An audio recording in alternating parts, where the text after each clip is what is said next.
Srimad Bhagavad Gita, translation and commentary by His Divine Grace A.C. Bhaktivedanta Swami Prabhupada, Chapter 11, texts 41 and 42.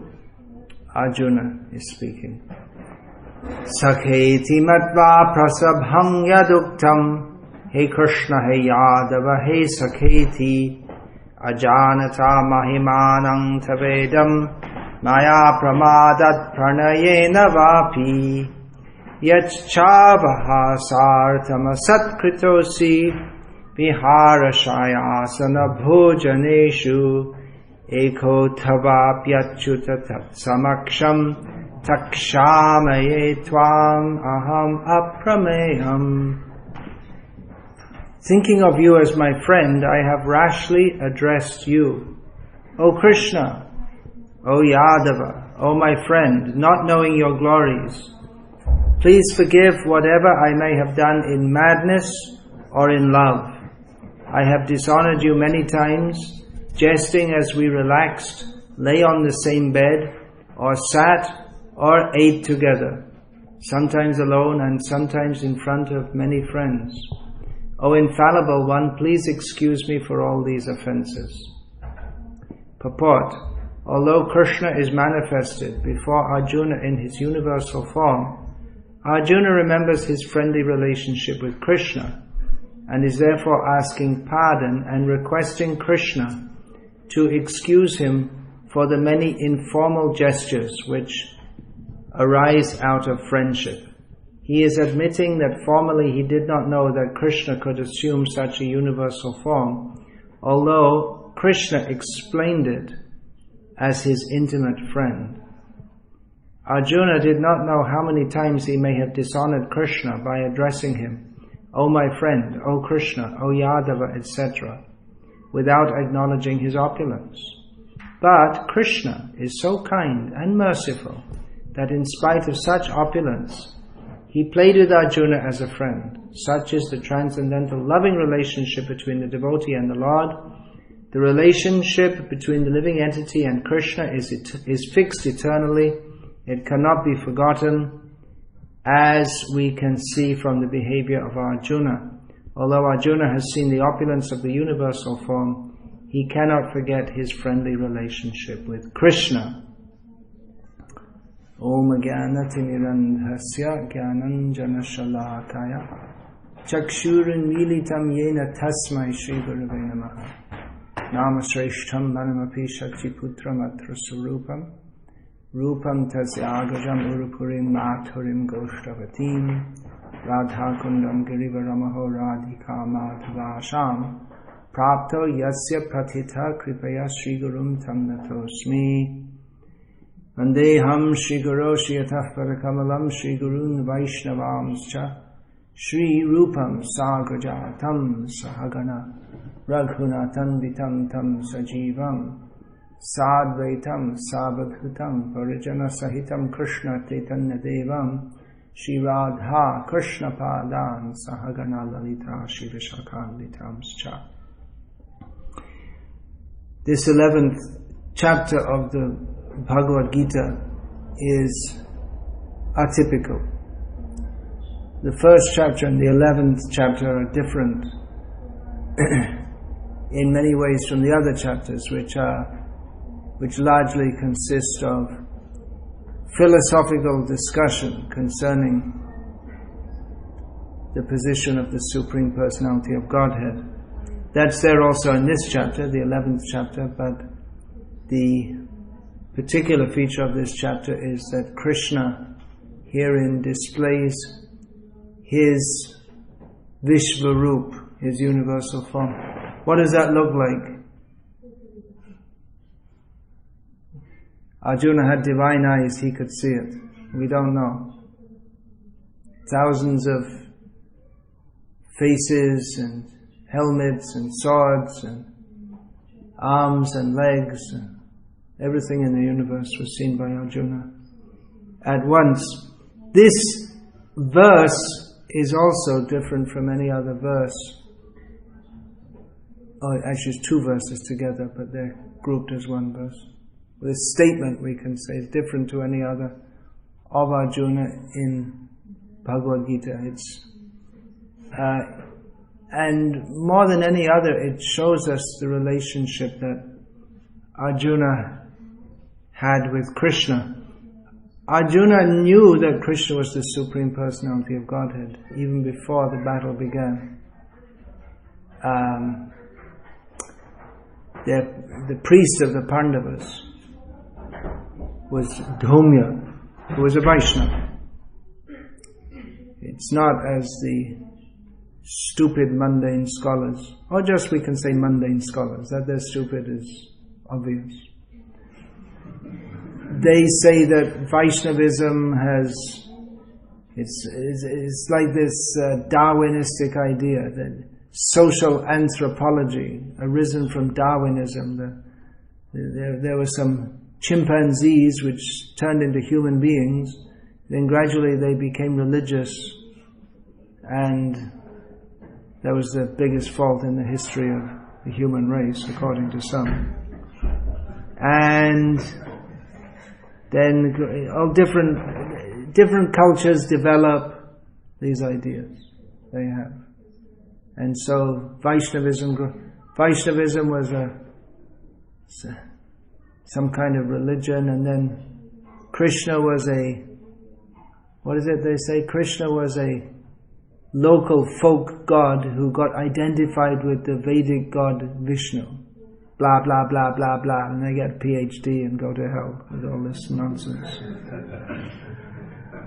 So, but from Mahabharata we find that Dhaumya was a Vaishnava.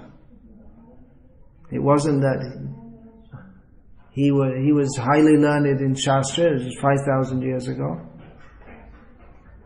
And he was a Vaishnava, and the Pandavas were Vaishnavas. So they accepted Dhaumya as their priest. They were directed to do so. There were Shaivas also in those days, worshippers of Lord Shiva. But Dhaumya was a Vaishnava, and he narrated to them the glory of Krishna, that he is Vishnu. And many others also told the Pandavas, in the forest, they were there for 12 years, the Pandavas, and Yudhishthira especially, his delight was calling the rishis, or so many rishis and brahmanas were traveling with them, and they would tell them so many narrations from the Puranas, and repeatedly they would hear Krishna. This Krishna who is here present in the world, he is actually Narayana, the Supreme Personality of Godhead. And Arjuna also, in his youth, he went on a 1-year pilgrimage, and went all the way up to the Himalayas and then down to the east coast and went all around India and came back all in 1 year walking. So, especially in the Himalayas, everywhere he would visit ashrams, and especially he went along the bank of the Yamuna, then the Ganga, like that. He went up to the Himalayas. So everywhere along the Ganga there are ashrams, and he would hear from the rishis. Krishna, he's present he'd hear again and again. Krishna is the Supreme Personality of Godhead. So he'd heard that many times. It wasn't new, but Krishna has his Leela Shakti, or Yoga Maya, illusory potency, by which Arjuna would lie on the bed with Krishna and joke with him. And he would be alone with Krishna. They're very relaxed and happy, very happy to be with each other. From the worldly view, by which Krishna himself also forgets, from his own potency, he also forgets he's the Supreme Lord. And in many ways he acts as might an ordinary person. Just like when the Vartavana forest, there was the fire, and it was presumed that the Pandavas were dead. So, but when they entered a year later or so, dressed as brahmanas into the Swayamvar arena of Draupadi, then Krishna, who was sitting he said, "Hey Balaram, That looks like the Pandavas. I think they're not Brahmins. They must be the Pandavas. You see, there's that. So they said, yeah, it must be because Draupadi, even before she was born, she was destined to marry Arjuna. So Krishna, he was also apparently thinking that the Pandavas had died. So that's just one example. So due to the Leela Shakti, Krishna and Arjuna, they didn't think. They are Nara Narayana, who are the rishis, Nara Narayana, have descended into this world as Arjuna and Krishna. So they didn't think like that. Arjuna thought, I'm a Pandava prince, and Krishna thought, I'm a Yadava prince, and we're connected. Family connection is there, and very close friends.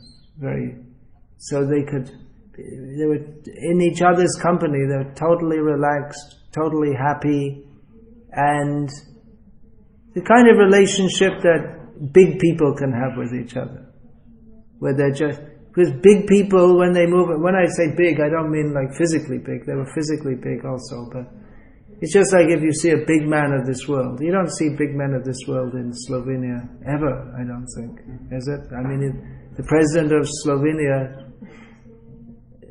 I mean, don't mind, but the whole country is about the size of a district in India or something. And so, but if you see big people like, now Britain has a new prime minister. I don't know what Britain is. They consider it an important country. They got nuclear weapons. I guess that's one reason. Yeah, and they still have influence in the world, despite being such a. Well, I guess they're friends with America. Anyway, their prime minister. The prime minister of Britain will be an internationally known figure, whereas the president of Slovenia will not be. They might not even know him on the other side of the border.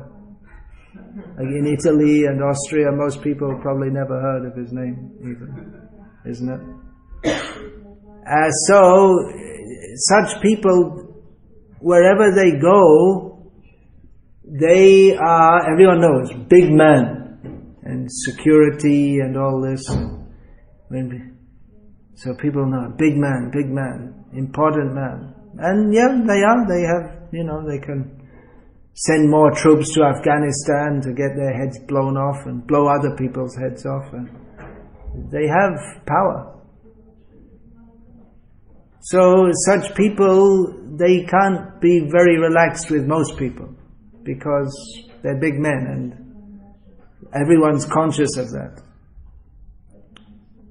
when they're dealing with them. But then when they're at home, when they meet some other big man, maybe when the head of Britain meets the head of America, then they can relax. They're on the same level.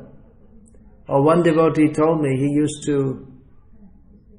one of my godbrothers, he used to do as a business,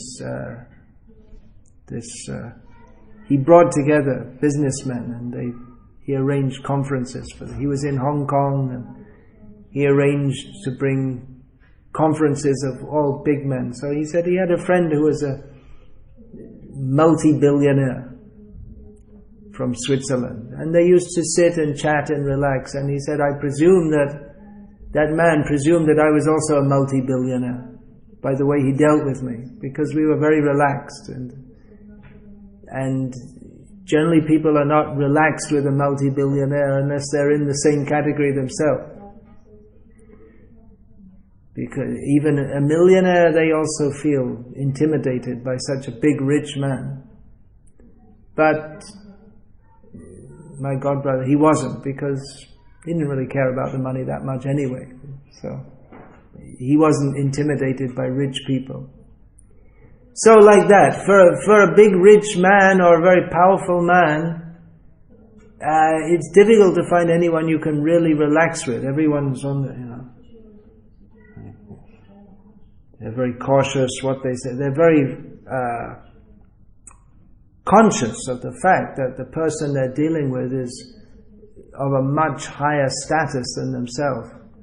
So Krishna and Arjuna together, they were friends, but they weren't friends in the way that you and I could be, because they were big men, very big men of the world, and they couldn't have many friends in the way that ordinary people can, because most people would treat them in a very deferential way, very with much respect. So they were on the same level, they were the same age, and they were both fabled fighters. Krishna, of course, that in the Nectar of Devotion, Prabhupada writes about Krishna that single-handedly he killed so many soldiers, and not even a single soldier in his force was even slightly injured. And Prabhupada writes, this is unprecedented in the history of the world. So, Krishna was a great fighter, Arjuna was a great fighter, so they could relax together and they would discuss about swords and weapons and hunting and all this kind of, and they'd joke together. And we can imagine, very comfortable in each other's company. And very, very close. I mean, they're very, just genuinely pleased to be in each other's company whenever they could be, although due to political and social obligations, they had to live separately most of the time. But they related with each other very nicely. Two Krishnas. Arjuna is also called Krishna because he's black. So one of Krishna's names is Krishna Saka, the friend of Krishna. Because Arjuna is called Krishna. That comes in Bhagavatam. Kunti addresses him as Krishna Saka. Addresses Krishna as Krishna Saka. So Arjuna is he knew Krishna is the Supreme Personality of Godhead. He's already stated that.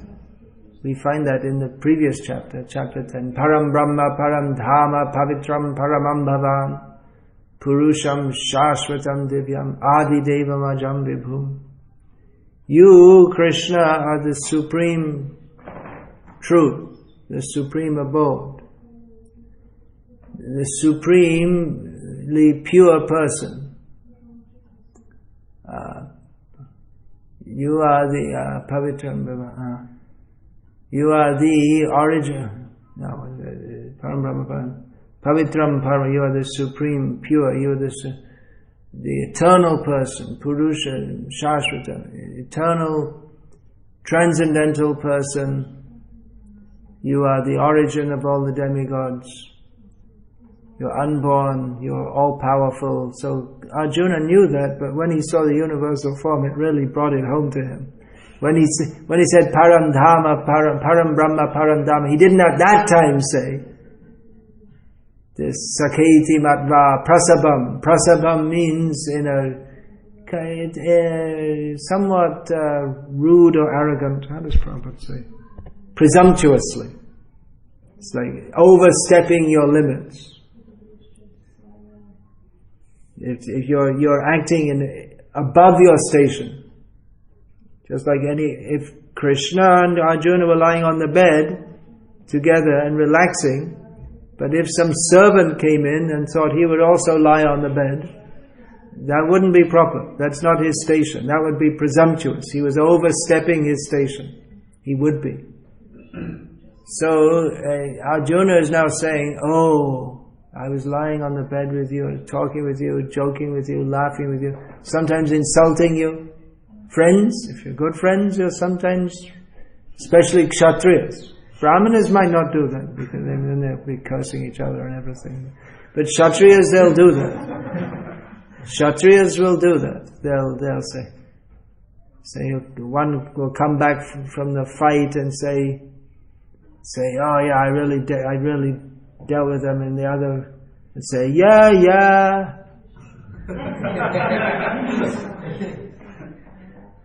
Like this. So Arjuna was saying that by saying Yadava, he would sometimes say, hey Yadava. Is it like some kind of joke, because the Pandavas thought themselves superior to the Yadavas. They're just Yadavas, we are Pandavas. Some feeling was there like that.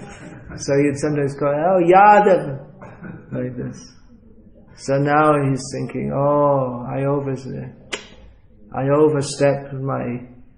the proper boundaries of etiquette. He didn't think that when he praised Krishna.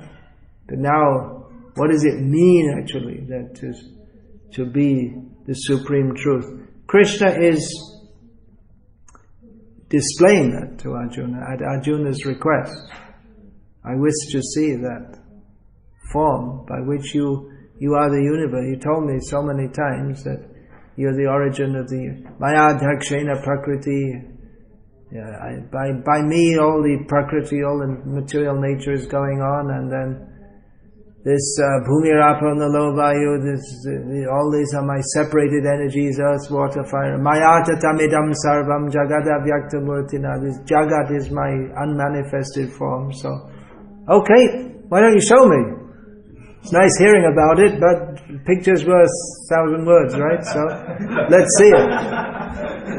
Let's see it. And then when he saw it, oh, Saketi matva prasabha, I made a mistake. But from the Gauriya Vaishnava's perspective, now Arjuna, he never made a mistake, now he's making a mistake. This is his mistake of thinking that I was too bold with Krishna. For the Gauriya Vaishnavas, this is actually the most disappointing. There's nothing disappointing, but well, Arjuna was better off when he was lying on the bed and insulting Krishna than when he was praising him, because Krishna enjoys that more. That very intimate relationship. So, of course, Bhagavad Gita is meant for establishing Krishna's supremacy. This is not... We don't find the word rasa in Bhagavad Gita used in the manner that it is from the very beginning of Bhagavatam. It's used just to mean the taste. Rasoham apsu kaunteya. In that sense. But it's not used as in the... We don't find the word prema in Bhagavad Gita. Do you find that anywhere? Priti we find. Bhava we find, but we don't find the word prema. You're thinking? I can't think of any instance of the word prema in Bhagavad Gita. For that matter, it doesn't come up that much in Bhagavatam. Not as much as Gauriya's. Chaitanya Charitamrita is promoted more. Bhakti Rasamrita Sindhu. But, Bhagavad Gita is specifically to establish the supremacy of Krishna, which means the subordination of the jiva. And those who accept that, the supremacy of Krishna, aham sarvasya prabho matah sarvam prabhatate iti matva bhajante mam buddha bhava samandita. Those who accept the supremacy of Krishna, then they worship Krishna. And then what is the outcome of that worship? Well, that's taken up in the Bhagavatam. And Bhagavatam begins. Pibata Bhagavata Rasam Alaya Muhuraho Rasika Bhuvi Bhavaka. Yeah. Okay, all you Rasiks and Bhavuks, all you devotees who are in love with Krishna, come on, this is for you. This is Bhagavatam. Drink this nectar. In Bhagavad Gita, you got Rasoham Apsu. You got Krishna is the taste of water. But here you have the taste of Krishna's lotus feet, mixed with tulsi and mixed with all the love of all his devotees. This is real nectar. Bhagavatamrita. This is to be relished. Bhagavad Gita is to be understood, and of course relished, but specifically Bhagavatam. Tad Shrinvatam Rasagyanam Swadu Swadu Pade Pade. This tasting the nectar of the rasa of Krishna. The devotees, they aspire at every step for that. But that is not... here in Bhagavad Gita, Arjuna, we don't want him to faint out of ecstasy. It's not the time for fainting in ecstasy, or fainting for any reason. He has to get up. Utishta Kaunteya, Taktva Utisha. Telling Arjuna's already fainted practically out of grief. He dropped his bow. He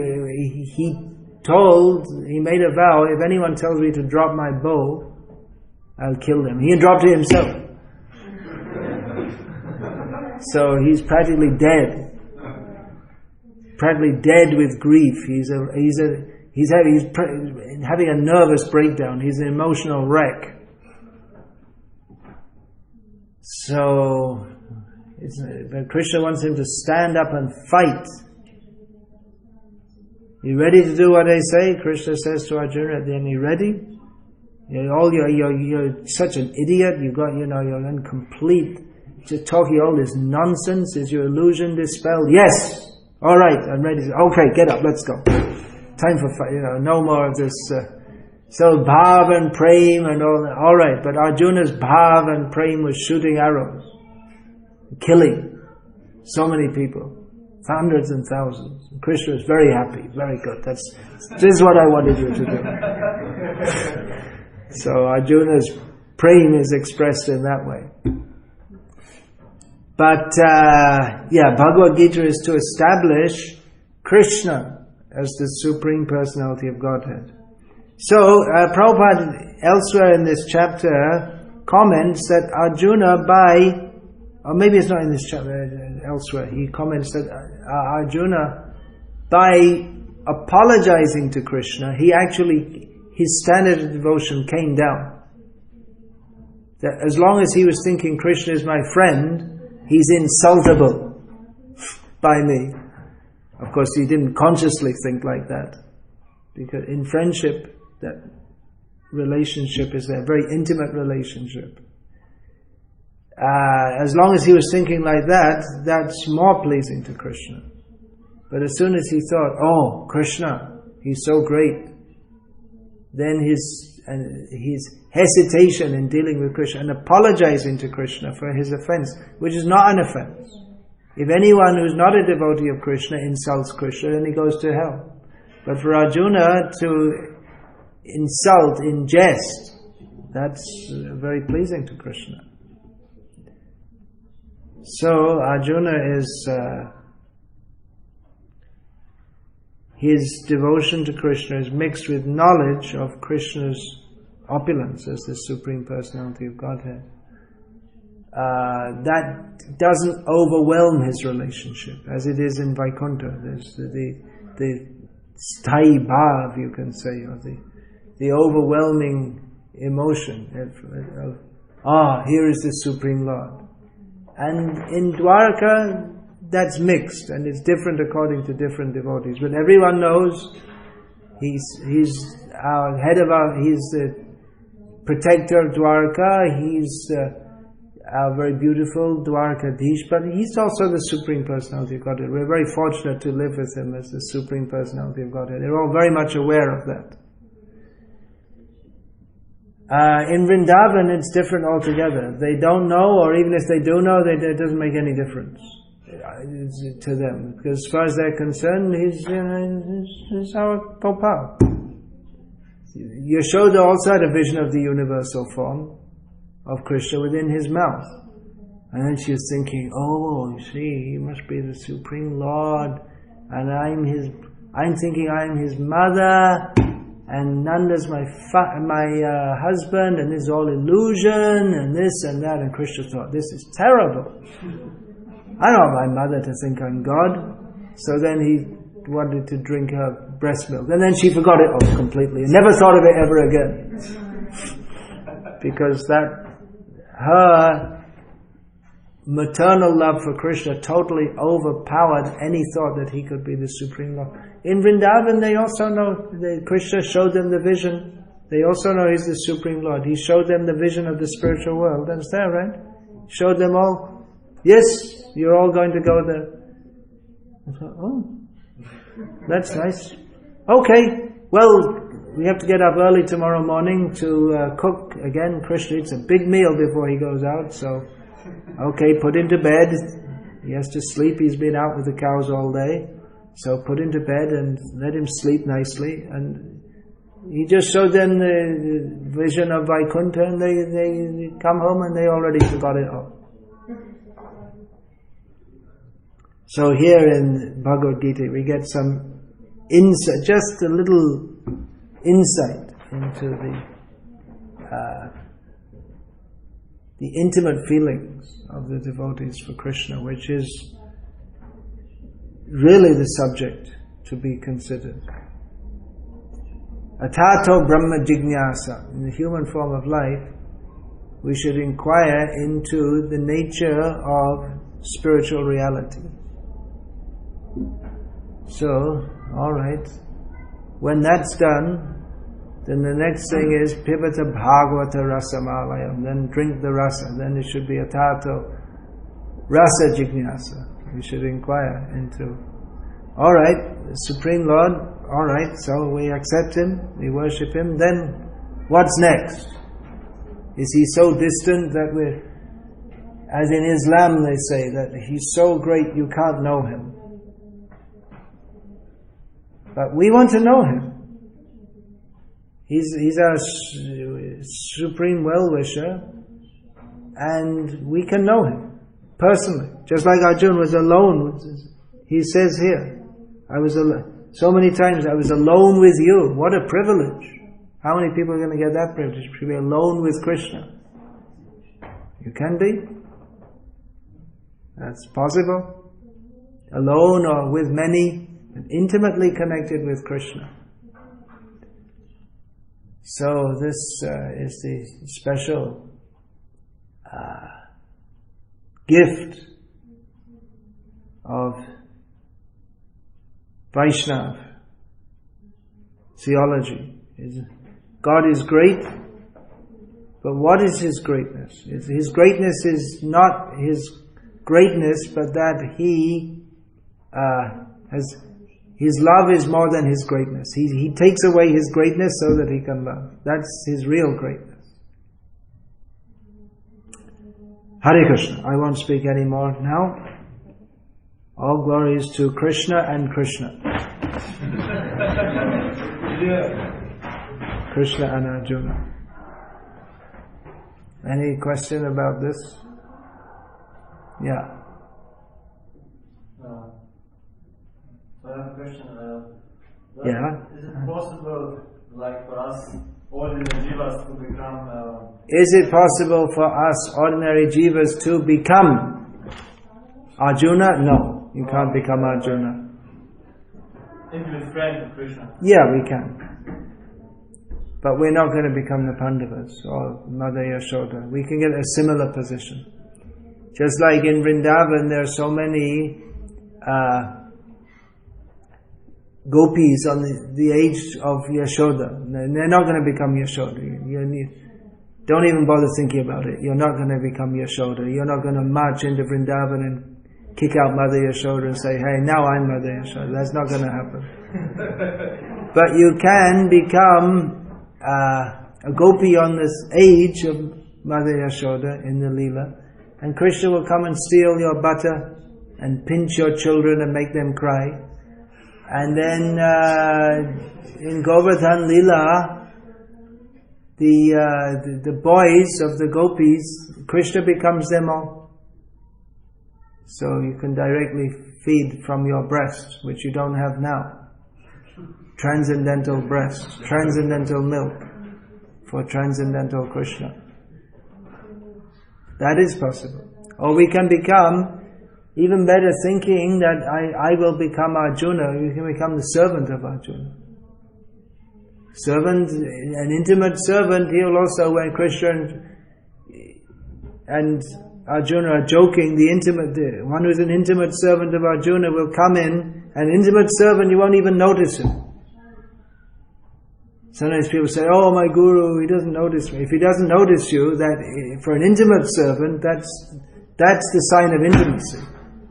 That you walk in the room and he doesn't even notice you, because he's so used to seeing you. So an intimate servant, you'll walk in the room and maybe, I don't know, adjust the shutters or something like that. and they won't even notice. And Krishna and Arjuna will be joking with each other in a way they won't do in public, and you'll be privy to that. That's possible. Or you can become a servant of that servant, and he'll come out and tell you. You see, I was with Krishna and Arjuna. Don't tell anyone. I was with them, and Krishna was making fun of Arjuna, and Arjuna, I think Arjuna really caught Krishna this time. He really out-joked him this time. And you'll be hearing about it like this. Just like Govinda is the servant of Chaitanya Mahaprabhu, he had so many assistants. Ramai Nandai, they're the assistants of Govinda in all the household duties, you can say. Bringing water, cleaning up, bringing prasadam, serving, all these things. That was Govinda's job, so he did that in Puri.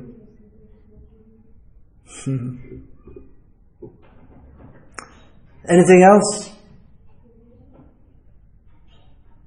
Alright, Hare Krishna.